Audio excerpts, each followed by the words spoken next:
Leo, is that? Oh, You okay. can say so. Yeah, that's fine. I've had to do with the farm out here that's the last one on the drainage off the ditch. And so I have 15 years of being aware of what was going on there. And I also have, I'm a retired teacher and taught science for 30 years, so it's something that I've been teaching, trying to get kids to be responsible about, their environment. And I think with the tenor of the times now, people have, there's a new attitude developing about responsibility for not just the erosion of the land, but also the quality of the water. And that's something that when I took a look, I've driven the drainage off of that one section, and with the notices that came in for the repairs that you're going to do on it, I've seen the size of it, and it struck me that that's a place that we can start to be responsible about at least sustaining the damage that's being done. And that was something that it requires changes in a lot of different ways. It's not just an engineering problem, because I know that can be done. But it has to do with the administration and legislation things that you do, and then also the social issue of attitudes of people.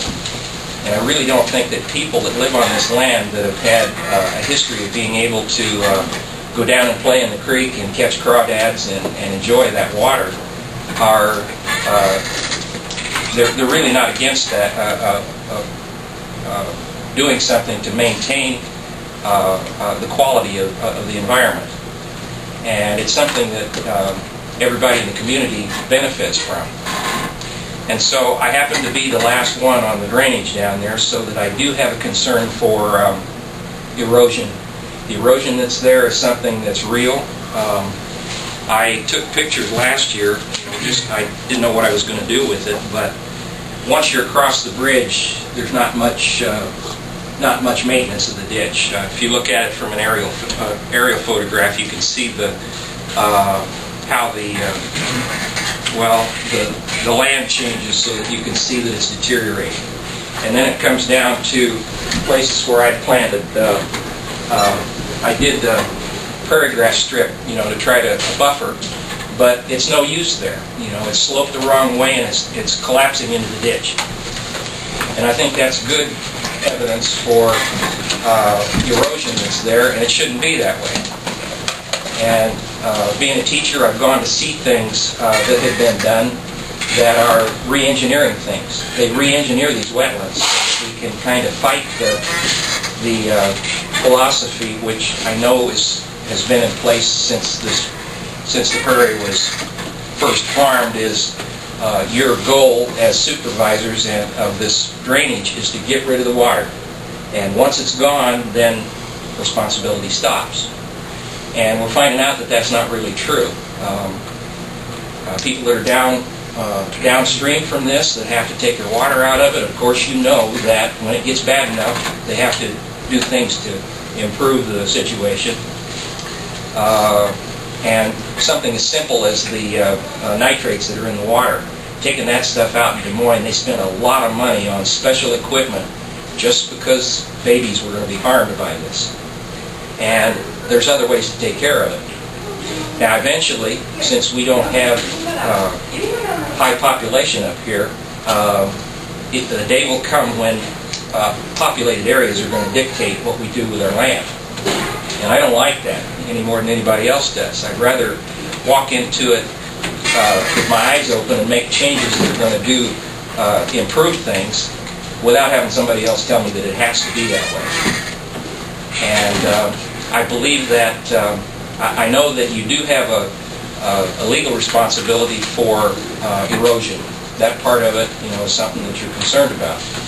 But there's also the opportunity here with little things like this tributary, that it could be a place where you could make a statement to the rest of the state and say, we have a vision of improving the water quality as well as controlling erosion. and do that freely. That's a voluntary thing. You don't have to do that. And when you are committed to something like that, then when the money comes along, talking to the people at the State House, when they start to give money away for projects to improve the water quality, and the more squeak that comes from people that are looking at the water quality in their drinking water downstream, the more they listen to that, the more money comes loose. And when they get ready to give money out for that, if you have a plan in place, if we could have a comprehensive engineering evaluation of this strip to see what kind of practices would accomplish that. How can we stop the erosion now? What kind of things need to be done? And in each case, tell them that you want the best management practice. And don't think about what it costs to start with. Because when you get it on the table, then you can look at it and say, well, we can't afford this kind of thing. And then that's the opportunity for you to say, well, it's still on our list. We could do this in the next 150 years. And what difference would it make? It'd make a difference to our grandkids and great-grandkids that they'd be able to enjoy it. And we'd still have productive land. So essentially that's what I'm about.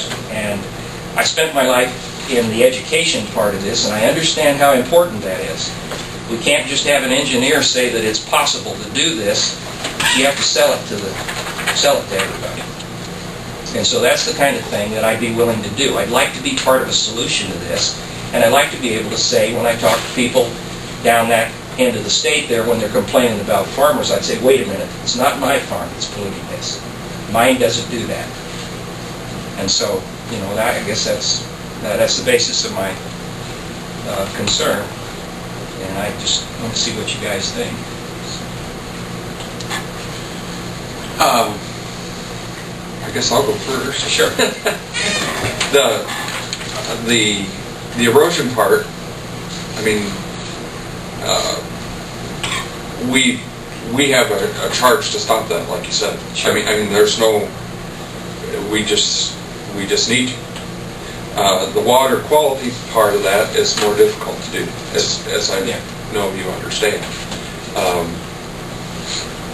I think I grew up driving by there. Oh, I know where you are. Okay, and so I guess as a first step, we would discuss the erosion part. I think we have had that issue in other spots, and you do have some ability to shore those up, pull them back and shore them up. Sure. To do some deflection. I guess looking at this picture, is that happening in multiple areas, or is it just mainly? I did that last season. I was going to go out and walk it this afternoon and look at it again, because it's, I haven't seen it this season. I haven't walked back to that place. But it's all down near the, once it gets across the road and before it goes into Big Cedar Creek. And it's before it gets to Big Cedar Creek. Yeah. But I guess I was impressed when I went to places. We got a tour of Chautauqua Bottoms improvement area down by Des Moines. And they've re-engineered the wetlands so that they put some of this retention back. And I'm not an engineer, but I'd be intrigued with what would it take to fix that, or to go back, consider it, when they do the erosion problem at the mouth, evaluate the whole basin. It isn't that big, I don't know how many square miles it has in it, but it isn't that huge. And see what it would, what does it take to have. It's all a matter of the velocity of the water when it gets down at the bottom. Every time they fix it, it's running faster. But it also, the topography has an influence. I mean, because some are more of a direct shot, and then some take path. What I was discussing with Greg before the meeting is we have some issue now with the buffer strip situation, and I know a lot of us we participate every spot that we can with that buffer strip situation. Well, now we have the federal government is now saying that in times of need of maintenance, they're not going to allow us to do that during the nesting season. Yeah. And I'm just sick to hear about that. I think a lot of people are, because now with a penalty, if you do that, they're making people pay back the whole contract. Yeah. And it's just going to absolutely ruin the program, of which we think is a very good program. Yeah. I think that's a significant step in keeping both nutrient runoff, chemical runoff, and soil out of our drainage ditches, and we're having that battle right now. Well, it's things get to be a common practice, like that's the only way to deal with that kind of a problem. And that's the reason I'd like to get an environmental engineer, to evaluate it. I think that's the best way. You have to look at each one of the situations differently. I've seen places, I started to look at the elevation, and I tried to play. I am not an engineer. My son does this, and he has a degree in civil engineering, hydraulics. And so we talk about it. And so I don't know what I'm talking about, and he does. But it's intriguing to look at it and to see a way that, well, here's a place that we could stage this and put in retention, and slow it down and take care of some of those problems. And I've seen it done. But with that being said, if you impede or slow down, then you are impeding drainage rights by code that people are entitled to. I mean, so yeah. How do they do that? And maybe you put in the other foot on this stool is the education part. I don't think any of those people that were sitting in that room are they're not mercenary people about the land. I mean, they're concerned about it, and they just don't know about it. Losing 5 tons per acre average here is nothing. It's like the thickness of a dime off of this state every year. And after a while, when when the land becomes less productive or something happens, then you have the right to cause some real change in agriculture. The flooding of the Mississippi and opening those floodgates is something that's you have the right to do that. And the people that are downstream really don't have anything to say about it. They have to take it. And so it seems like it's better wisdom to plan on trying to control for that before the fact. And I think education can help fix it so that taking some corners that are marginally productive and putting them in some kind of retention to try to take care of increased water flow is something that landowners would do. If they knew that over a long period of time that their sons and grandsons are going to be able to enjoy it the same way that they did. So I know that it's a change. It's a change in lifestyles. It's a difficult thing to get people to do. Just like it is for you guys. You've got the rules that you've been working on, and they've been the same for 150 years.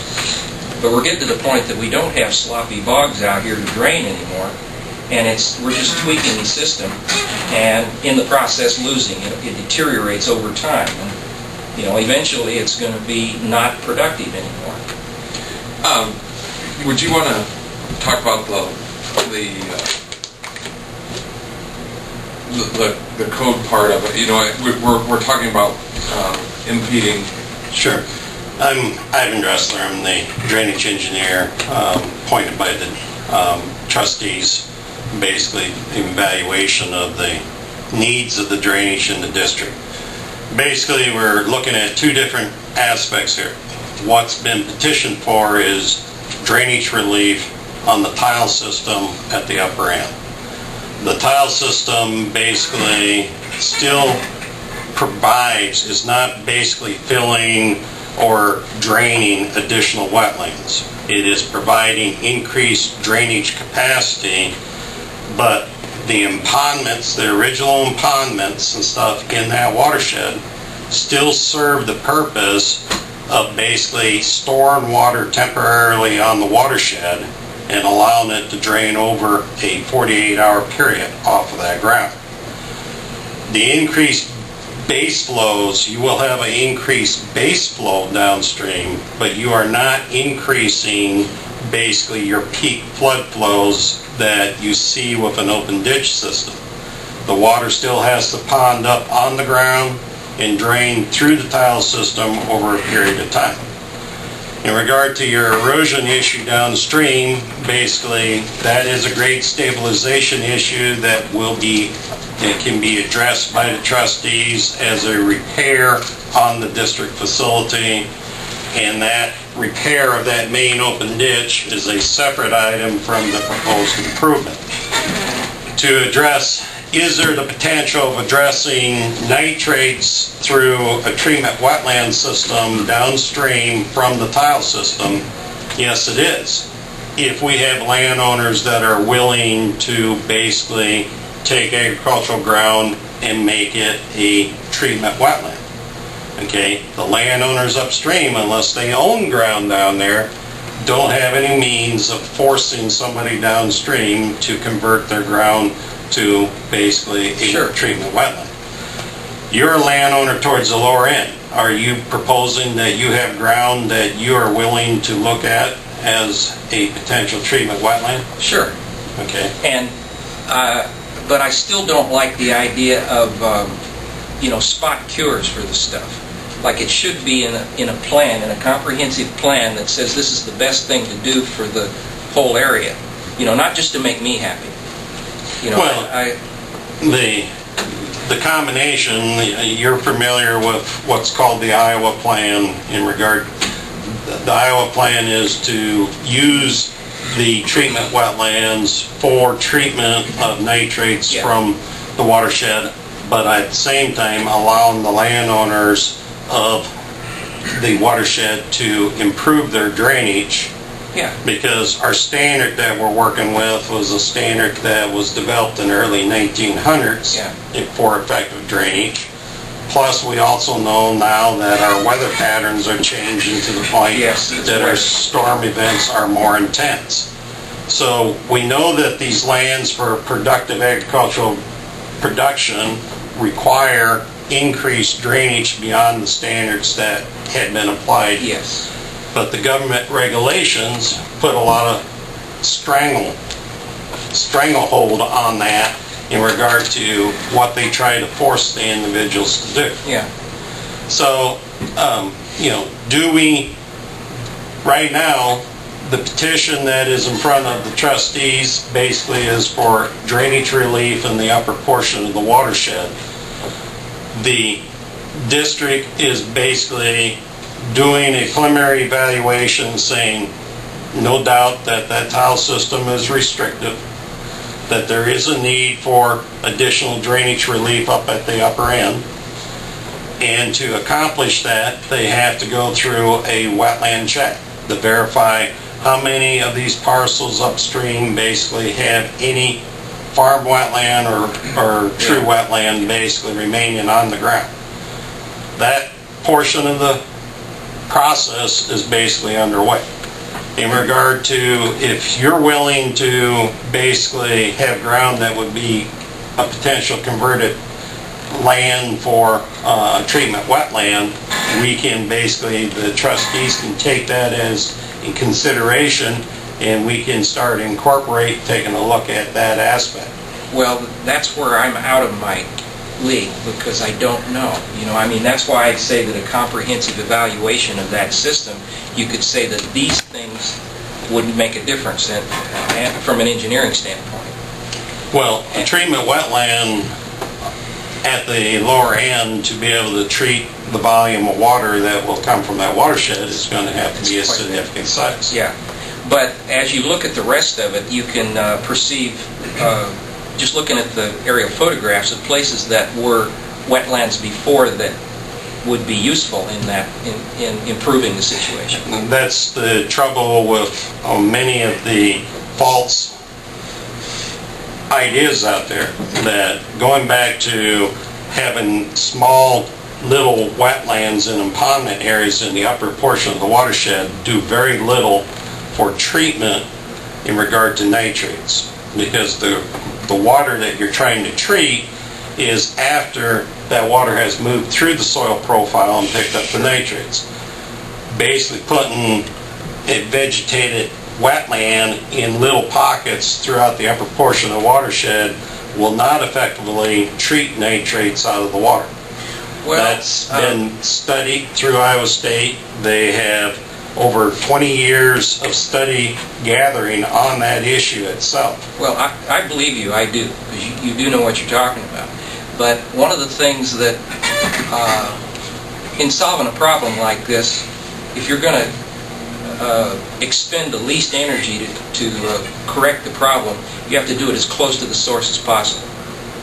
And if you can move back up and start to add those things back in, now I understand it's kind of swimming against the tide, because this is the engineering that has been in effect all the time that these ditches have been improved.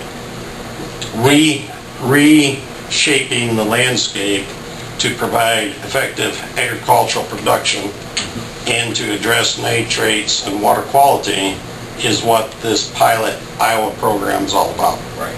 And would this be a potential site basically for that program?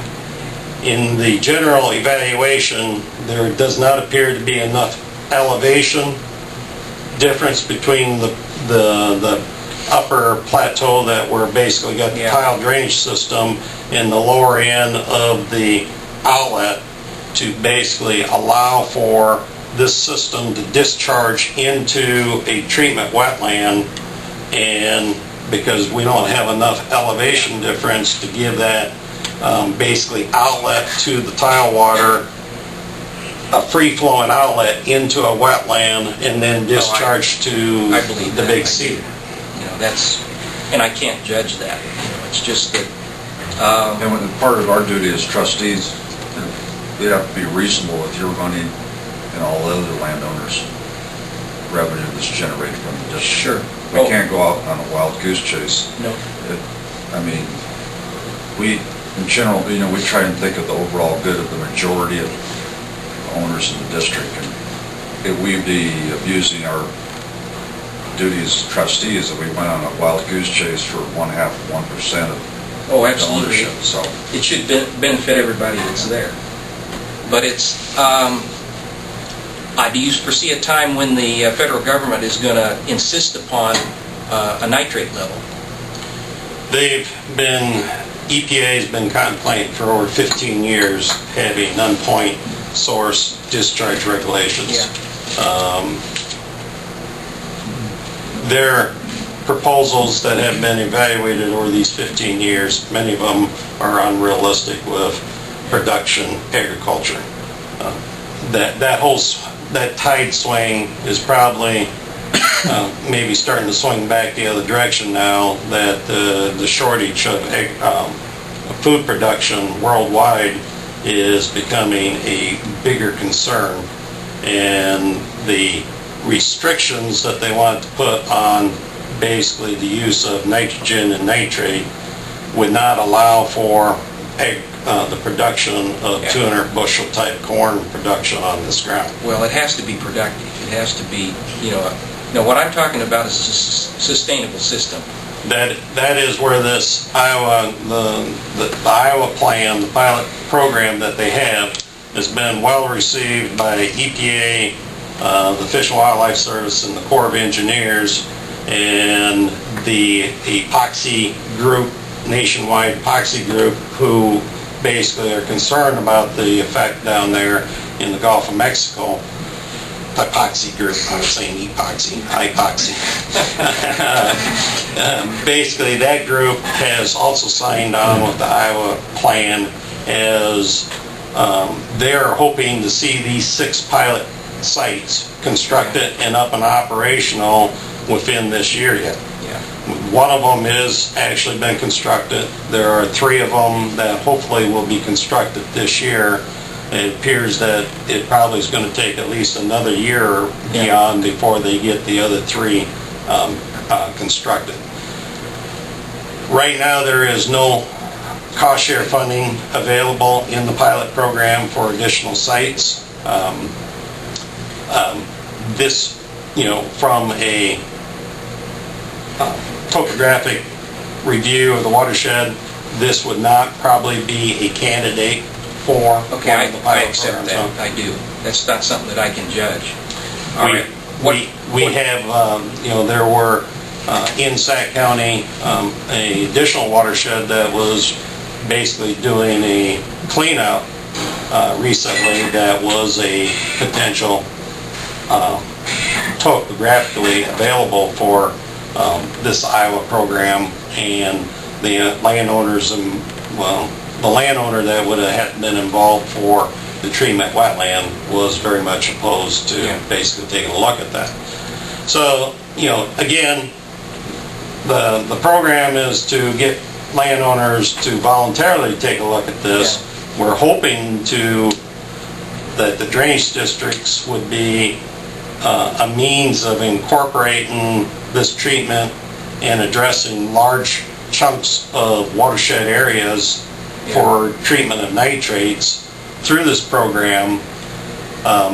Right now, the state of Iowa's, the NRCS in the state of Iowa is basically not sure if they are very supportive of the pilot program yet. So there's some issues there. That doesn't affect these people here. I could talk to you about that later, but And we're gonna have to be closing up here pretty yeah, soon. that's Get back on schedule. We will definitely, and I would recommend the trustees address, they have the district watchman evaluate the stability issue at the outlet end. The trustees will have to be deciding how they want to move forward with the petition at hand with Joint Drainage District 2 and 51 on the There'll top. need to be a formal hearing on that. Correct. At some point. Which really that's secondary to this erosion issue. That's correct. I mean, This can be handled this needs completely to be separate. taken care of, or evaluated and taken care of. These slips, like you just photographed, they happen, periodically in different districts, different ditches. Kind of depends on the grade, the slope. But even, like the creeks and streams that flow through our land, every once in a while they slip. yeah. It's just a function of water.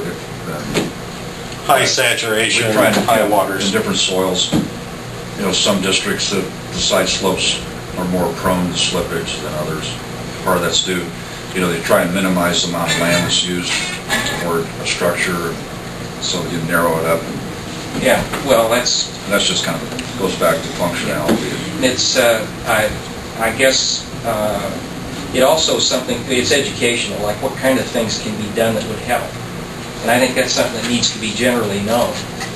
There are a lot of these pieces of land that are owned by people that you can't. Well, we were just talking about one. You can't find these people, or they're not here, and that makes it even more difficult to be responsible for what's happening. And lots of little slips. You get 1,000 of those, and that's where the dirt's going. And But in all fairness, when these are, and we can't walk these all the time, we have to have folks come forward or our watchmen say, hey, we've got a problem here, and then we do address those. I mean, we do support them and end up, it's a rip-rap type situation where they use rock to firm up the Side slope the of the erosion ditch. side. Yeah. So. Well, like Jack said, we've devoted quite a bit of time. Yeah. Thank you very much. Thanks, Leo. Thanks, Ivan and Greg. At the end of the board meeting today, would the board have any time that I could stop back in to discuss a couple other drainage issues? It wouldn't have formal action, we just need some input from the board. Yeah, can we do it at the end of the meeting right before noon? That's what I was wondering. Sure. And your scheduled time would be after 11 or? Yeah. Okay. Closer to 11. Closer to 11:30? Okay, thank you.